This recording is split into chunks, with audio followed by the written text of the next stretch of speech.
Hi friends, today we are going to discuss about the infinitely long fin.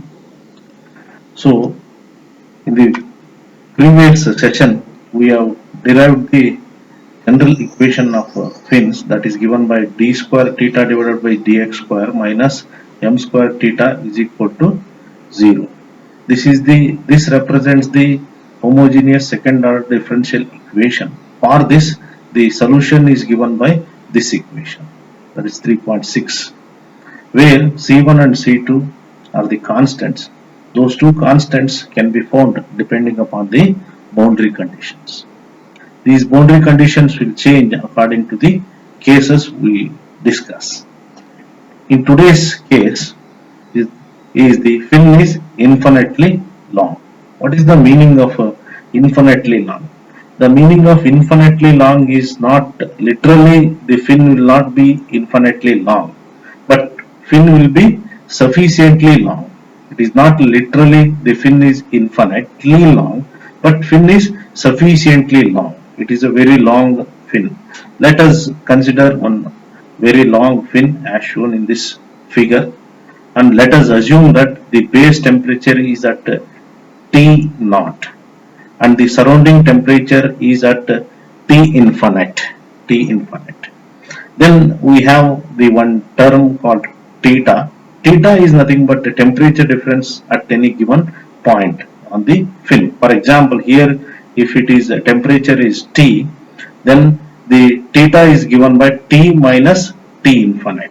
That is temperature at this point minus temperature of the surrounding. Then this is the solution as I discussed in the last slide. And for this case, that is C1 and C2 will be found. Today we are going to find the C1 and C2 according to the infinitely long fin. That is on basis of infinitely long fin, I am going to find out the C1 and C2. For this, we are going to have the boundary condition.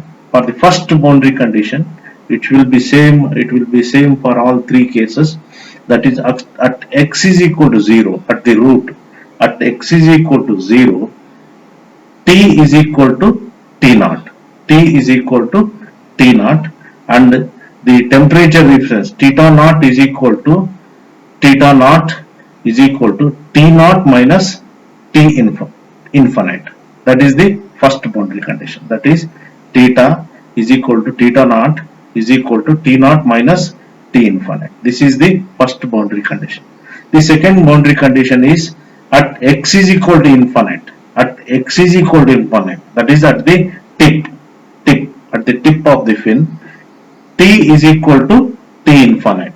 That is T is equal to T infinite. That is the tip temperature is almost equal to the surrounding temperature. Then we have theta is equal to T minus T infinite. T is nothing but T infinite. T infinite minus T infinite will become 0.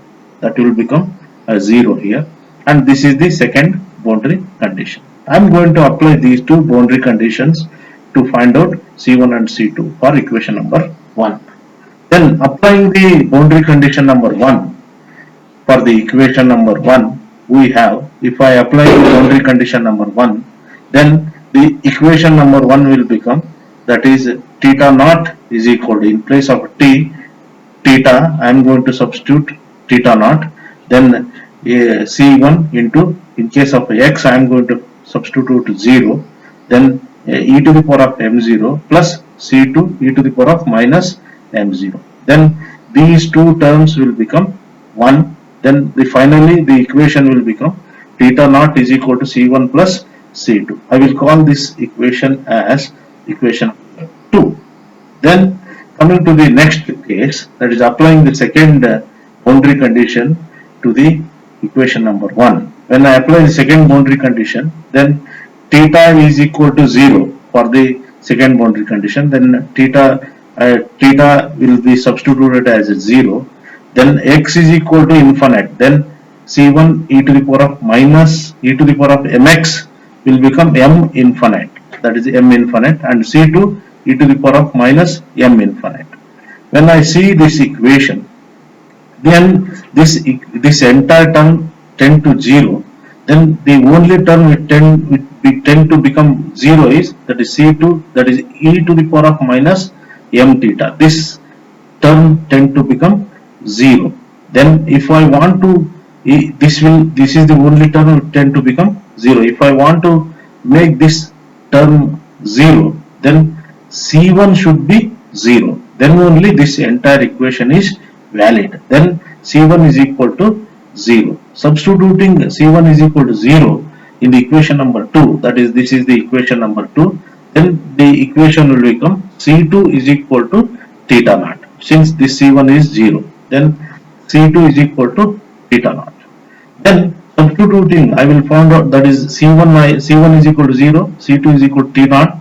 Then substituting these two, C1 and C2, in the equation number 1, I am going to get the C1 is 0, then theta is equal to theta naught into e to the power of minus mx. This is the final equation I am going to get it.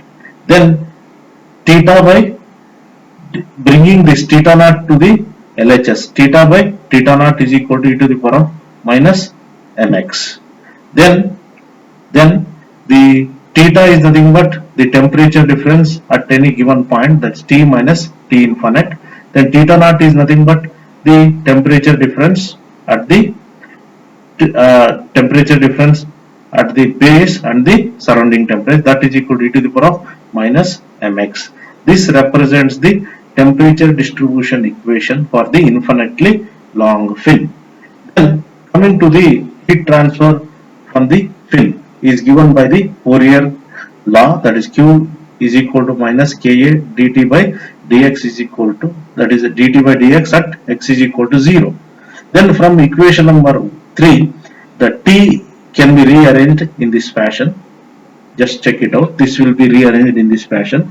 Then differentiating with respect to the x, the above equation, we are going to get dt by dx is equal to T naught minus T infinite into minus m into e to the power of minus mx. Then T infinite, since it is constant, differentiation of constant will become 0.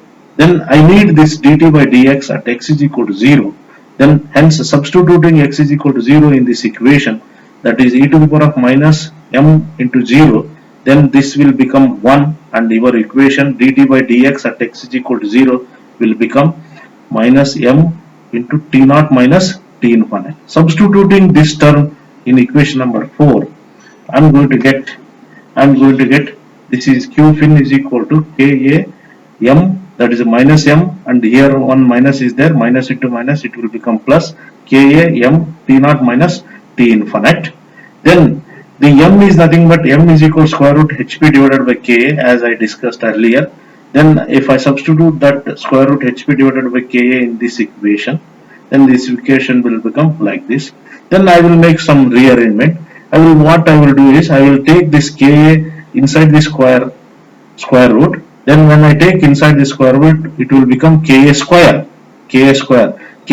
in numerator, Ka in the denominator get cancels, only you are with only one Ka term. Then the new equation will become Q fin is equal to square root hp Ka into T naught minus T infinite. This equation represents the heat transfer from the sufficiently long fin, that is infinitely long fin. This is all about the temperature distribution and heat transfer equation for long fin. Please subscribe to my channel and press the bell button for the notifications. Thank you, one and all.